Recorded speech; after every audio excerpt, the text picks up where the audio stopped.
You know it as NutraSweet. It's in just about everything. Soft drinks, iced tea, hot chocolate, tabletop sweetener, chewing gum, cereal, pudding, ice cream, cookies, even breath mints and children's vitamins. Odds are, aspartame is part of your diet. But should it be? It should be withdrawn from the market. Look at this. A summary of nearly 10,000 complaints filed with the Food and Drug Administration since 1980 by people just like Edith Johnson. I was horrified. I was panic-stricken. I was perspiring. I was scared to death on that night. Edith says she'll never forget it. Within a matter of moments, I went completely blind. I could not see anything. Edith was drinking a cup of low-calorie hot chocolate that night. Aspartame made it sweet. And Johnson says aspartame made her sick. All of a sudden, I couldn't see. My eyes went out of focus, and it was like my vision became quite blurred. And you think it's because of aspartame? I think it's very deliberately because of aspartame, yes. It was terrifying. Kate Randall thought she was going crazy. I started popping in my hands and twitching in my feet, my legs, my knees, my upper legs, and shoulders and arms and everywhere. Like millions of Americans, Kate Randall was a Diet Coke drinker, a big one. 9 Diet Cokes a day. For how long? 5 years. Every day. Every day. Kate developed a twitch in her eye. And then my chin, this part of my neck, and right up by my temples started to twitch. Kate Randall went to several doctors, but their tests were negative. The doctors told me that it was just a glitch in my system. My first reaction was, well, it's a glitch in my system that I'm not willing to live with. And what that meant was that I was going to do my own research. So Kate went online searching for answers.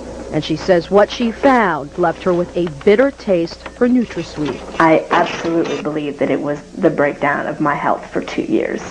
Kate Randall isn't the only one who believes NutraSweet is dangerous. Dozens of web pages warn against the ill effects of aspartame. One of them is supported by this man, Dr. H.J. Roberts, a private physician and author of several articles and books on aspartame. Somebody has got to put this out and say, be careful. Roberts calls aspartame an ignored epidemic. The internist says he's treated patients who suffered severe side effects from America's favorite artificial sweetener. The bottom line is that I have over 1,300 in my own database that people have had terrible reactions to products containing aspartame. Dr. Olney, do you think that aspartame should be on the market today? No, Why not? because it hasn't been demonstrated to be safe. Dr. John Olney is a researcher at Washington University in St. Louis. I fed aspartame to infant mice and found that it produced the same kind of brain damage that monosodium glutamate causes. Dr. Olney started studying the effects of aspartame in 1970. He says he was alarmed when the rodents developed brain tumors. It indicates that if there's an adverse effect, a serious adverse effect in the animals, and if that adverse effect is absolutely proven in the animal research, then it should not be approved for human use. Dr. Olney took his findings to the Food and Drug Administration as Seril, the company that developed aspartame, pushed to get the new sweetener to market. The FDA looked at the research and in 1975 put aspartame's approval on hold. It set up an independent panel of doctors to study aspartame. In 1980, that public board of inquiry unanimously ruled aspartame should not go on the market. We had a major responsibility to evaluate. Dr. Vernon Young from MIT is the only surviving member of the board of inquiry. Our conclusion was that on the basis of the evidence presented at that time, we weren't able to assure ourselves of the safety of aspartame in that particular context, and that we advised the need for additional studies. They had some concerns about it and felt that there should be additional animal studies done before it was approved. Dr. Jerry Goyen was the FDA commissioner then. I looked at that, read it at the time, obviously, and said that, well, what we had to do next was set up an internal committee of people who had played no part in previous studies of aspartame.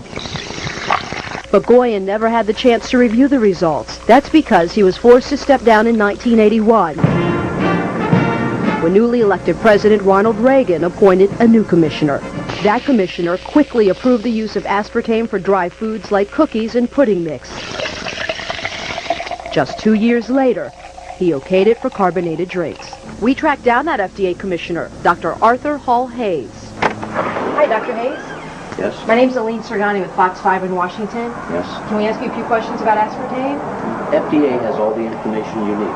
Yes, but sir, you were the FDA commissioner when aspartame was approved, and so we'd like to ask you a few questions. No, I really have no comments. All the information is available to the Food and Drug Administration. Sir, don't you think it's your responsibility as the FDA commissioner when aspartame was approved to answer some of our questions? Not now. I'm no longer commissioner of the FDA. Do you think the public was No, ever I put at really- risk? Sir, was the public ever put Sorry. at risk?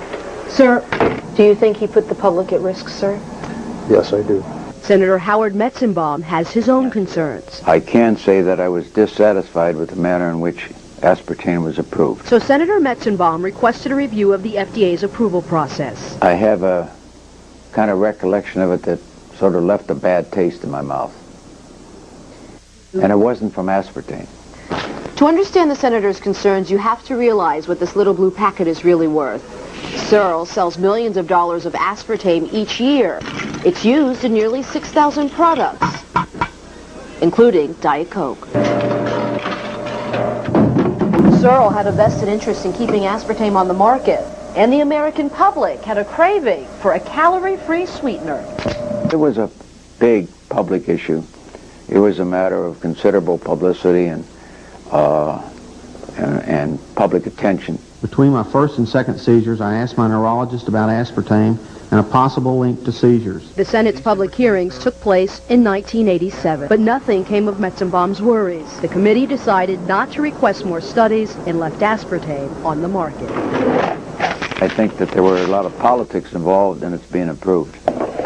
A lot of people share the senator's viewpoint, so Fox 5 obtained these campaign contribution records. They show that Searle made contributions to several senators involved in keeping aspartame on the market. Senator Howell Heflin received at least $5,000. Searle also contributed at least $3,000 to Senator Orrin Hatch. Senator Robert Byrd got $1,000, and Representative Henry Waxman also received a $1,000 contribution. And that's not all. We also learned that several federal officials were investigated for possible ties to Searle. I think the chairman of the FDA wound up in having some sort of economic relationship beneficial to himself with Searle Manufacturing, who at that time owned the rights to aspartame. The issue is really not an issue of science, it's an issue of politics. The Monsanto webpage links sites belonging to the American Diabetes Association and the Multiple Sclerosis Foundation. Both organizations have published articles supporting NutraSweet. Monsanto does not mention its large contributions to both nonprofit groups. Not enough is known about NutraSweet. Edith Johnson just wants the FDA to order more studies. So do the hundreds of people who continue to file complaints. So many, the Department of Health and Human Services has identified 91 symptoms by complainants attributed to aspartame use. The number one reported symptom is headaches. Some of the other most reported symptoms are dizziness, mood changes, nausea, and stomach pain. Absolutely, I think the FDA should revisit this issue. But for now, the FDA has no plans to revisit the issue. The agency wouldn't even designate someone to speak with us on camera. But FDA officials did recently speak with members of the Aspartame Consumer Safety Network. James Turner and Mary Stoddard say they've been trying for years to convince the FDA that aspartame should be taken off the market, but their most recent attempt failed. They barely acknowledge the possibility that some people may be harmed.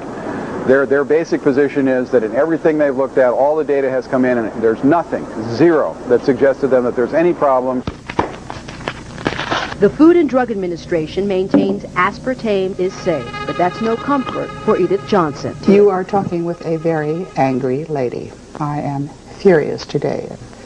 They had no right to market it. My message to people is drink water. You don't need aspartame in your life. It's everywhere. Try walking down one aisle in the grocery store without finding aspartame in something. Is it safe? Should it have ever been approved? That all depends on who you ask. What would you like to tell people about aspartame?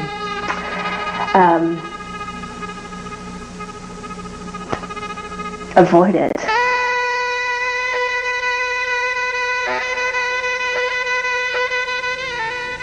FDA representatives would not speak to us on camera, but they did send us this statement. In it, the agency stands behind its decision. The statement then goes on to say the FDA remains ready to act if it receives what it considers to be credible scientific evidence. But until then, NutraSweet will remain on the shelves of your grocery store. Reporting live, Aline Sergani. Now back to you, Tracy. Well, very interesting report there, Aline. Thank you.